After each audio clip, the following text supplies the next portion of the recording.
Hi అండి, అందరూ ఎలా ఉన్నారు? నేను మీ సుమతిని. Welcome to our channel Sumathi's cooking Adda. ఈ రోజు మన కుకింగ్ అడ్డాలో స్పెషల్ వచ్చేసి restaurant style mutton curry. So ప్రాసెస్లోకి వెళ్ళిపోదామా? ముందైతే స్టవ్ ఆన్ చేసుకొని కుక్కర్ పెట్టుకోవాలి. ఈ కుక్కర్ని వేడెక్కిన తర్వాత ఒక 2 నుంచి 3 టేబుల్ స్పూన్ వరకు ఆయిల్ వేసుకోండి. ఇప్పుడు ఆయిల్ హీట్ ఎక్కిన తర్వాత ఒక పెద్ద సైజ్ ఆనియన్ని చిన్న ముక్కలుగా కట్ చేసుకోవాలి. అండ్ అలాగే 2 పచ్చిమిరపకాయలను కూడా కట్ చేసుకొని ఈ ఆయిల్లో వేసుకోండి.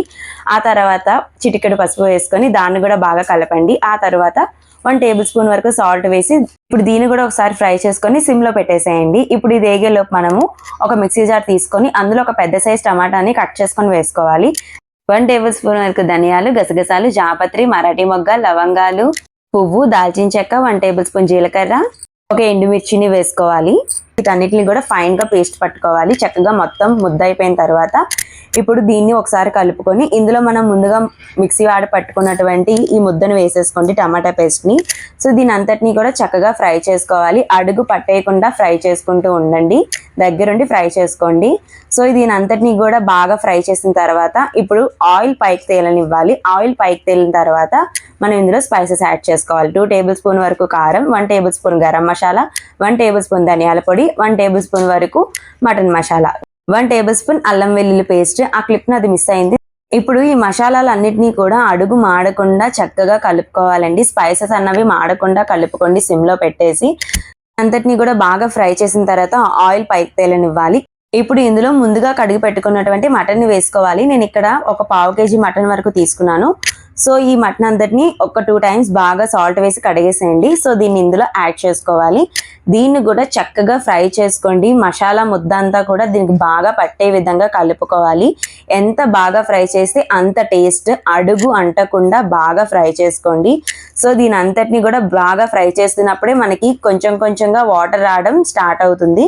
ఇప్పుడు ఈ టైంలో ఇందులో మనం ఒక రబ్బ కరివేపాకు వేసుకోండి. దీన్ని కూడా ఒక 2 నిమిషాలు ఫ్రై చేసుకున్న తర్వాత ఒక గుప్పెడు కొత్తిమీరని కూడా కట్ చేసుకొని వేసుకోండి. దీన్ని కూడా ఒక 2 మినిట్స్ వరకు బాగా ఫ్రై చేయండి. ఇప్పుడైతే చూడండి కొంచెం కొంచెంగా నాకు వాటర్ రావడం స్టార్ట్ అయింది కదా. సో దీని అంతటినీ కూడా నేను సిమ్లో పెట్టే కుక్ చేస్తున్నాను. మీరు కూడా సిమ్లో పెట్టి కుక్ చేసుకోండి.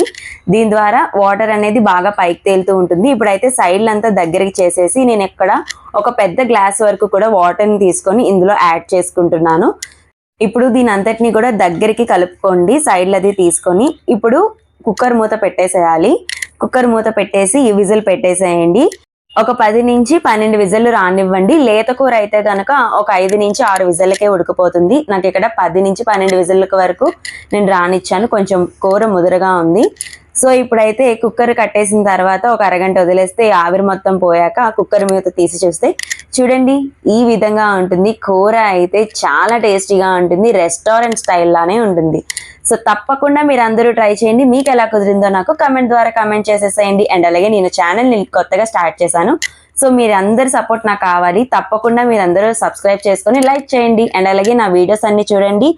నేను పర్వాలేదు చేయగలుగుతున్నాను అని అనుకుంటే మాత్రం తప్పకుండా నాకు సబ్స్క్రైబ్ చేసి మీ సపోర్ట్ని తెలియజేయండి. ఇప్పుడు దీన్ని అంతటిని ఒక సర్వింగ్ బౌల్లోకి తీసుకొని కొత్తిమీర గార్లిష్ చేసుకోవడమే. అంతేనండి, చాలా ఈజీగా చాలా సింపుల్గా restaurant style mutton curry. Next వీడియోతో మళ్ళీ కలుద్దాం. Bye bye.